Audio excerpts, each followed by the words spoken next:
What does your magic look like? Who are you when you are your most intuitive self? How do you connect to your highest self? That's what we're looking at today. That's what our tarot reading is about. We are going to be looking at who you are when you are at your most intuitive and how you can tap into it more, what you need to let go of, and what you need to be moving towards. So I have your 3 piles on the table. We are using some of my herbal teas today. So if you're interested in buying any of those, you can do that at harveymountainalchemy.com. My name is Mimí Folco. I am a tarot reader, astrologer, numerologer here at Harvey Mountain Alchemy. And I do these tarot readings every week on Saturdays, and then astrology breakdowns of the week ahead every Sunday. So you can check that out when that comes out tomorrow. All right, let's get into it. I'm excited. Let's see who you are when you are connected to your highest self. All right, so for pile number 1, we've got this lemon lavender tea. For pile number 2, we've got this sweet dreams. And for pile 3, we've got this bon appetit. Hello, pile number 1. I have your lemon lavender tea here. Very good tea for aiding in your mind, needing to clear the mind, clearing anxieties, and just a general bringer of calm. So we're gonna look at what your intuition looks like and how you can tap into your intuition. Let's see, so let's see just the heart of the matter. What is the intuition you have? Wow, well, 2 cards came out, and that was the 4 of Swords and the Page of Pentacles. So I feel like your intuition comes to you when you are most at peace, when you are at your calmest state. So when you are drinking this lemon lavender tea. And very much when you are able to clear your mind and release the thoughts that are kind of smoking it up. Like it feels like your head is kind of smoky if you are if you're trying to tap into your intuition, but you have too many things you're thinking about, you're not going to really come with a very clear message. And this Page of Pentacles too. Really getting a good grounding is important, and I think you have to be well rested. Or maybe it's when at night when you are sort of, your mind has rested because all of the events of the day are done. So maybe evening time is the best time for you to really tap into your intuition rather than doing a tarot card or, you know, whatever your practice is, doing it in the morning, to do it at the end of your day so that you already have a sense of grounding and rootedness, and you've already cleansed your mind of all the things that need to be done throughout the day. Your intuition does look like it's air and earth. So it's very much like this plane here, where it's not water, which is underneath, it's not fire, it's all just like this physical, what we can see. I think you have a really good way of projecting what is tangible, like projecting the tangible message through your words. I think you are a very great communicator of the divine, because look at this sloth here with the purple dress and wearing the divine. So you are most connected to your higher power, to your higher self, your spirit guides, when you are at your most calm, your most mentally cleared. I think you're still trying to tap into your intuition. I don't think you have a very strong sense of what it feels like to be channeling, you know, your spirit guides. I think there's still a fair amount to learn, but I think you are willing to do the work. The work is going to look a little different than what you thought it was going to look like. And that's sort of how intuition works anyway. We all have our own intuitive powers that are different than what are shown in mainstream or, you know, on social media with other practitioners. You know, what I do intuitively is different from what other practitioners do. So for you, I think a big lesson in gaining insight into your intuition is that it's not going to look how you expect it to look like. If you want to be clairvoyant, maybe you're clairvoyant, but it might be that you're actually claircognizant and you just know these things. And so the first step is just trusting what comes through in your mind and knowing that that is your intuition sharing an important message. So let's look at what needs to be left behind regarding your intuition. The Page of Swords and the 7 of Wands, but that Page of Swords is speaking pretty clearly that you have to study it, that you have to study in books, that you always have to know all of the information about what intuition even means, and whatever methodology you're using to tap into your intuition, that you have to know everything about it. That's the beautiful thing about intuition, is you sort of make it up as it makes sense to you, because once you start getting the physical validation that what you are intuiting is correct, you don't need to know that the book said that that's not right. So we have to let go of thinking that the book or there's some sort of textbook way of being intuitive, because everybody's version of connectedness to their higher self and to their spirituality is different. Every single person is different when it comes to their spiritual practices. So, and the Seven of Wands, yeah, I feel like you expect it to be hard work and like, okay, I'm gonna have to take 6 weeks off of work so that I can go and do my spiritual thing and be an intuitive person. But I think it's more important for you, and I'll speak on it more if we get the cards for it, but I think it's more important for you to implement little daily things into your day. So rather than saying, I'm going to do a 6-week course and this is how I'm going to be, I got to take everything and push it to the side so that I can focus on this. It's instead about implementing little things every day that are spiritual, that connect you to your higher self, so that it doesn't seem so intimidating when you do take all those things that you pushed aside, bring them back into your life, and then also want to maintain that spiritual practice that you had. So, what we need to move forward to. The Devil and the Ten of Pentacles. So I think by wanting to form a really strong connection with your intuition, there's a need to look at yourself in the mirror and see the things that maybe you've been trying not to see. See the flaws that you have been hiding from others, but also from yourself. What comes with being an empath or being intuitive is that you have to do the shadow work, and it's not particularly easy, and it might not be fun unless that is fun for you. But you know, it comes with hard work. And what comes after acknowledging that the hard work has to be done is this Ten of Pentacles. This rootedness and higher understanding of kind of all of the energies at play. So by looking at this, by looking at the darker, less beautiful, kind of more insecure parts of yourself, you're actually seeing the whole picture. And that gives you a stronger sense of purpose. So that's what you need to do in order to really achieve that strong connection with your intuition. So let's get some oracles out on here. That one jumped right out.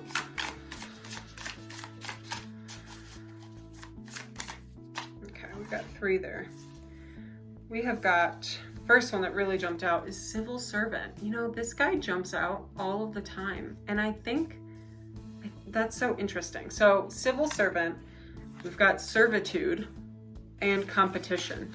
I think there's an element of you wanting to tap into your intuition to do it for other people, to serve other people, and that's fantastic. To become a healer and to do that for other people, that's fantastic.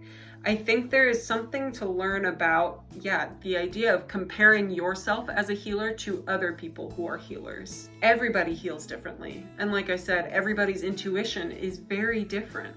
So I think it's important for you not to compare yourself very strongly to other people. In the realm of why is their intuition stronger than mine, or what does it seem stronger than yours, always remember that what you see on social media isn't going to be the whole picture, and that's what we are looking at. If you want to be a strong intuitive person, to be able to see the whole picture is really important, not just the love, light, and positivity. This rootedness and higher understanding of kind of all of the energies at play. So by looking at this, by looking at the darker, less beautiful, kind of more insecure parts of yourself, you're actually seeing the whole picture. And that gives you a stronger sense of purpose. So that's what you need to do in order to really achieve that strong connection with your intuition. So let's get some oracles out on here. That one jumped right out.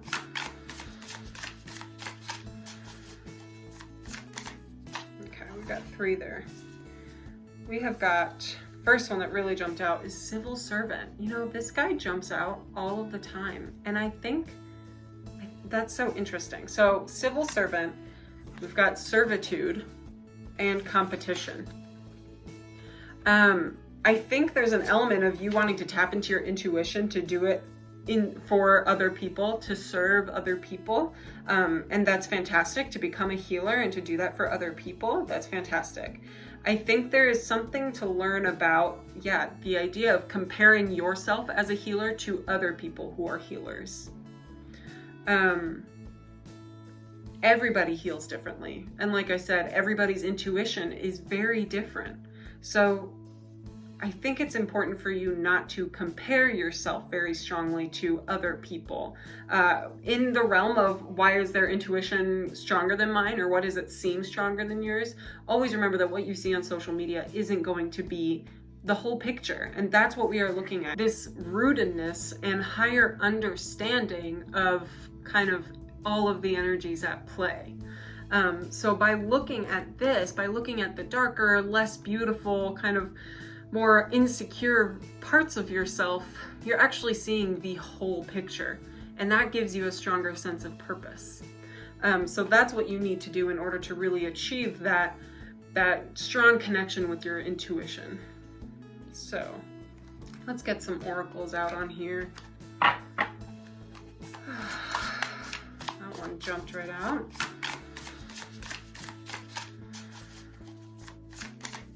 Okay, we've got 3 there. We have got, first one that really jumped out is civil servant. You know, this guy jumps out all of the time. And I think that's so interesting. So civil servant, we've got servitude and competition. I think there's an element of you wanting to tap into your intuition to do it for other people, to serve other people. And that's fantastic, to become a healer and to do that for other people. That's fantastic. I think there is something to learn about, the idea of comparing yourself as a healer to other people who are healers. Everybody heals differently. And like I said, everybody's intuition is very different. So I think it's important for you not to compare yourself very strongly to other people. In the realm of why is their intuition stronger than mine, or what does it seem stronger than yours? Always remember that what you see on social media isn't going to be the whole picture. And that's what we are looking at. So make sure not to compare yourself to those who are really only doing half of the work. You are willing to do all of the work. If this devil is here, you have to acknowledge the fears, insecurities, shames that you do hold within yourself.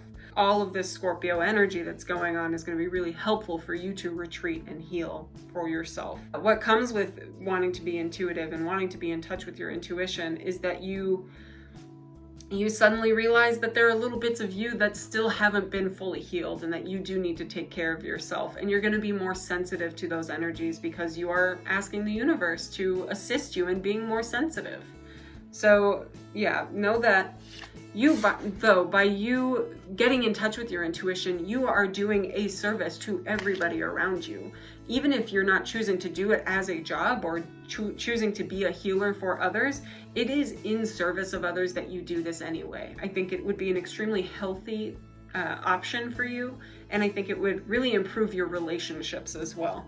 About this here, because I think then maybe you would have a less stubborn outlook, or maybe other people would have a less stubborn outlook on, disagreements that you have with each other. And so this competitiveness would actually be diminished by your ability to empathetically view other people's circumstances, or be able to communicate with more ease your circumstances. That's what that 4 of Swords is here. So you're really going to be at the most intuitive and most in touch with your own intuition when you do have a cleared mind. That was kind of the main takeaway to take from this. So, okay, let's see. Let's get one more card out here. 2 more. The 9 of Swords and the 10 of Cups.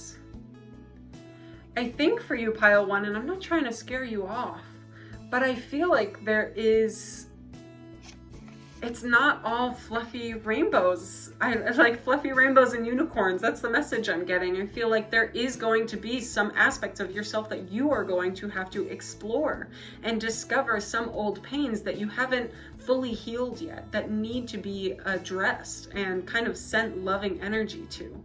So that's that Nine of Swords energy of kind of being in this nightmare phase where it might feel a little bit stressful. And then this Ten of Cups, that it's not all going to be this, but that there is this involved. There is emotional fulfillment. There are rainbows in being an intuitive person, but there's also a need to be brutally honest with the self. And I think that's what you being intuitive is bringing into your life. That's what this journey is about for you, is being able to be completely honest with yourself.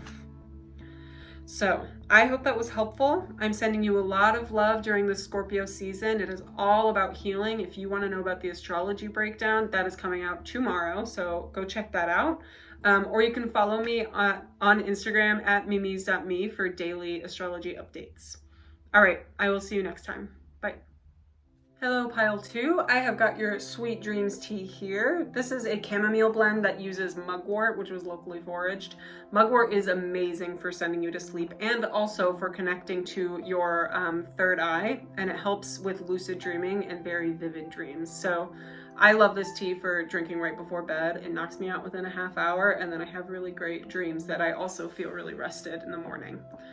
So we are going to look at what your intuition looks like, who you are when you are the most connected to your intuitive self first, and then we're going to go from there. Well, this guy came out. So the Nine of Cups. So when you are your most intuitive, you are in tune with your emotions. You feel emotional satisfaction.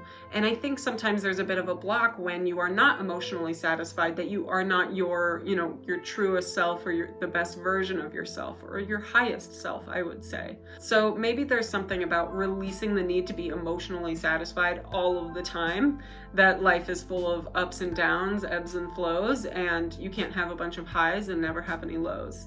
That rhymed, so that's all I have to say about that. But who you are when you are your most intuitive self is that you are very emotionally honest. You're able to present your emotions in a way that you actually also honor them. And so I think that your intuitive power has to do with emotional intelligence and emotional connectivity, being really connected with the emotion that you are inhabiting in your body. And I think for others, you sort of exhibit that as a role model to show, I am strong in my emotion and I'm not gonna veer from it. But I do think on the flip side of that, there's a little bit of stubbornness that might come with that as well. So what we need to let go of to be our most intuitive selves. We need to let go of, there's so many cards that want to come out. Okay. So you got 3 cards because there's a fair amount that needs to be let go of. And it's interesting because this Nine of Cups is so satisfying and so emotionally fulfilled, but I did feel a lot of flip sides there, like being stubborn or maybe, not veering off of what you believe. So kind of that stubbornness. So what you need to let go of is that you do have control over everything. You got the Hanged Man, the Emperor, and the Two of Cups. So especially having to do with your relationships and other people, you do have to let go that you don't have control over other people and what they do with their lives. There's a need to be the boss. You kind of want to be the boss here and be not authoritative, because you don't want to be demanding or like a dictator, but I do feel like there's this subtle need to be in control of the circumstances for other people as well. So I think there's a need to release that and understand that other people have to learn the lessons that they have to learn their own way, even if it's completely different than the way you would. And then I also think that it's okay to rely on some other people. It's okay to depend on new relationships, or maybe test the waters a little bit with new friendships and relationships to see if they can offer you the support that you are needing in order to tap into your intuition. Maybe that means taking a new course, or I think just releasing the idea that you have to do it all yourself, right? That you have to just know, and if you don't know, then you don't have the gift. We all have the gift. We are all gifted with this beautiful power of being connected with our highest selves. So I think what you need to release is the idea that, well, if I don't already have it, I'm never going to have it, kind of thing. So let's look at what you are moving towards when it comes to your intuition. Where you are being led. We've got 2 cards here. Wow, we've got the Queen of Pentacles and Justice. So Taurus and Libra, both ruled by Venus. I think you are one who is very much guided or led by your femininity and by the divine feminine. I'm hearing that there's a really strong ancestral line of women who are here guiding you and helping you along your journey, and that it's okay to be a little slower moving, because the Queen of Pentacles is the ultimate queen of moving slowly, and Libra doesn't exactly make the quickest decisions. It's quick-witted, and it's quick as in like in a mental way. It is smart and it is fast, but it's not exactly fast moving. At least in where I'm sitting, I don't feel like it's very fast moving. So I think there's some importance in slowing down and not rushing ahead so much, like this Emperor here, that's Aries right there, quickest moving there is. And so releasing the need to be moving so quickly all of the time, that sort of hustle culture, and instead to allow yourself the time to really sit back and feel these emotions that you say that you are honoring, and that I think you should be honoring, your emotional intelligence. So what we are moving towards, a strong grounded sense, and also a mentally grounded sense, because you're able to acknowledge how other people are feeling or thinking, and you want things to be fair and right. So I think that's what you're moving towards when it comes to your intuition. Okay, so let's see what other messages we have from the Oracle deck.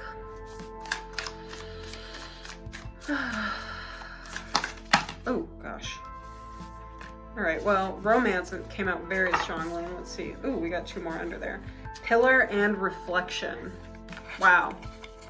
So there's our romance card, which was very strong in its presence. And then you've got this pillar, right? Yep, pillar and reflection. So I do think that the relationships that you keep in your life are a reflection of your self-respect.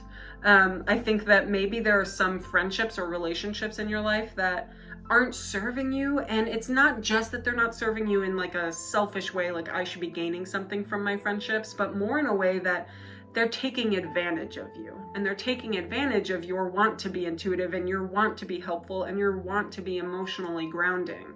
They're taking advantage of those things. So for you, oh wow, this does not say relationships. This says radiance. Did I say oh, I said romance. Yeah, this says radiance. How interesting that I saw romance. Oh wow, okay. So, but even then I feel that same message of you are not allowing yourself to radiate as much as you naturally do, just in your connection with your true self.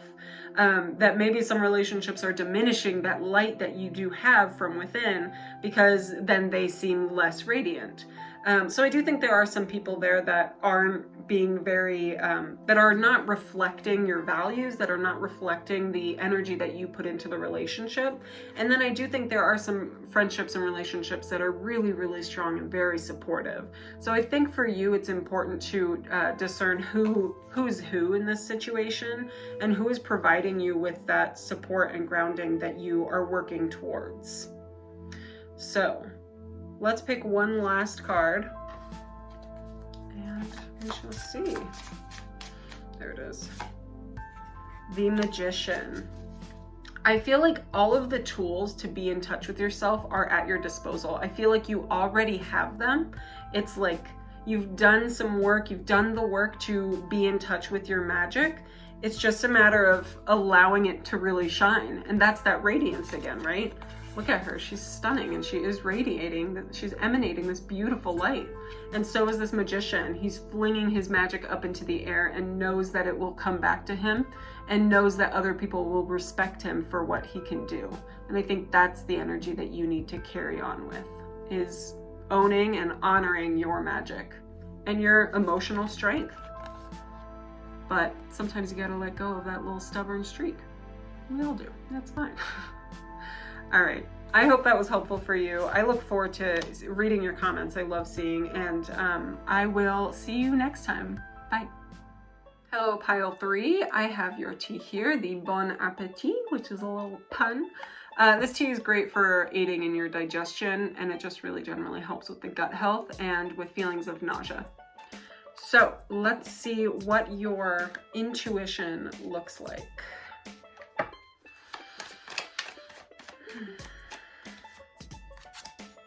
The 7 of Wands. So you are crafty.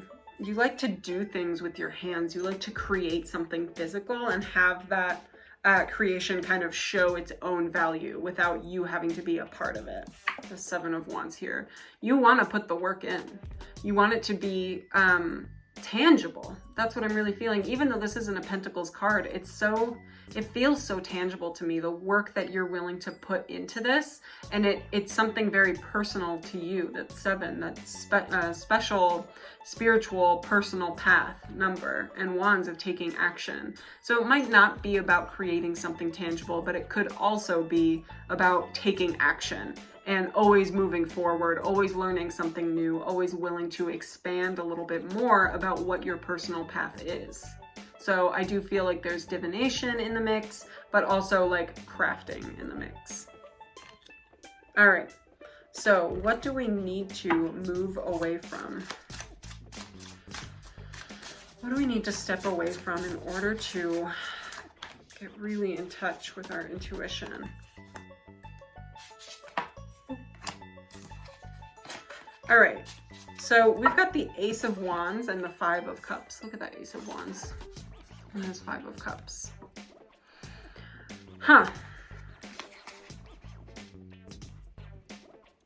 So I do think that there is a need to step away from the idea that like you are going to revolutionize what intuition means. That maybe you want to be the only one of your kind and sort of bring a specialty about. And by putting that much pressure on yourself, you're bringing about this disappointment as well. So don't do it just to become the next big name in intuition, like not to be the next huge empath in the universe. So do it because you have a strong affinity for it. Do it because it is what's best for you and because it brings joy, satisfaction, fulfillment, abundance into your life.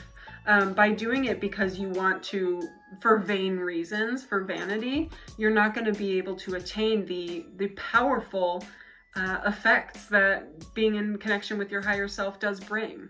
So yeah, I feel like this 7 of Wands is almost saying like you want to climb a ladder. And you know, there is a part of that feels like, great, you do it. You have those goals, take action on those goals and climb that ladder. But you can't set yourself up to be just like the next Buddha, because then you are kind of bringing the element of disappointment into your life. Instead, do it because it's good for you and because you enjoy it, because it brings you joy. So what are we moving towards? This feels very unclear so far. It feels very ruled by Neptune. So maybe there's some Pisces or maybe even Scorpios out there who are trying to hide their energies, maybe hide their ulterior motives. But it's hey, if you want to hide it from me, that's great. But hiding it from yourself is just causing more veil to be cut through and more work to be cut through. So let's see what moving forward your intuition looks like. 2 of Cups, 6 of Pentacles, and the King of Pentacles. I think you can make money off your intuition, sure. I think you can achieve those goals, but I really think what's going to bring you fulfillment that'll surprise you is this emotional exchange that you're having with others. Financial exchange too, but I think energetically, the amount of emotional healing that will be brought to you by others and that you can bring to them is going to be what ultimately fulfills you the most, that brings you that emotional satisfaction. So that's really interesting, stepping away from the idea that like I am paving a new way into a revolutionary way of like tapping into my intuition. Hey, and maybe that's what you will do, but don't set that out for yourself. Instead, just go into it with an exploration, with being able to discover what intuition has to do for you. So yeah, you've got this King of Pentacles. There's definitely the chance of owning, financially being very stable and secure. But I think for you, the biggest thing is the energy exchange that it's offering you.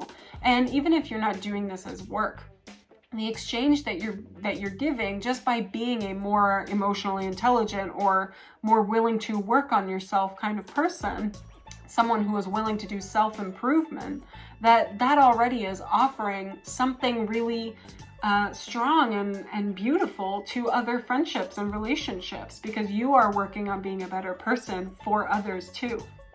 So I think that's sort of where your intuition needs to take you. Or maybe if, you know, whatever this means to you, if it's picking up the tarot cards or learning about astrology or learning numerology or runes or, you know, whatever your form of communication with the divine is, whatever it is going to bring you sort of this higher level understanding of humans and therefore of yourself and of other people in your life. So you're already going to be bringing more to the table surrounding love, compassion, and kindness.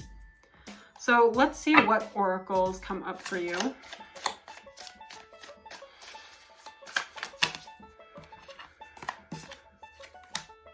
Got siblings. Interesting. I wonder if there's healing that needs to be done in relationship with your siblings. We've got artistry and exploration. Yeah, I think there is this sort of divide of I want to be the best artist, but also I just sort of want to explore. So maybe it's about exploring different methodologies of being an intuitive person and finding the artistry in whatever methodology works for you, whatever you do attach to. So say you tried out tarot, astrology, and numerology really sticks, to find the artistry in that, and then, but you started off by exploring it, you know? And so rather than saying like, what's gonna make me the best artist, to explore all of your options and then delve into what really resonates with you and find your artistry there. And yeah, I do think that there's something about siblings, maybe opening conversation with your siblings about what the divine means to them or how their spirituality has affected their lives. Or maybe it'll help heal some relationship between you and one of your siblings, or multiple. So let's pick one more card. There it is. You got the King of Pentacles again. And I think it's because I didn't really speak on it very much. Huh. Yeah. I think that by tapping into your intuition, there's going to be an element of having to speak your truth, and that being your base. That is your root of having to speak your truth and owning what you know. That's really it. Owning what you have discovered. Because those blue socks, I love how they pop out. And he owns his pentacles and he has them on display. Don't be afraid about showing your magic. That sort of came up for last pile too. Don't be afraid to show that you are a magical person, that you are an intuitive person. Flaunt it. All right. I hope that was helpful for you. I'm sending you a lot of love, and I hope you have an amazing week. If you want to know about the astrology for the week ahead, that is going up tomorrow, if you're watching this on the day it came out. So yeah, thanks. I will see you next time. Bye.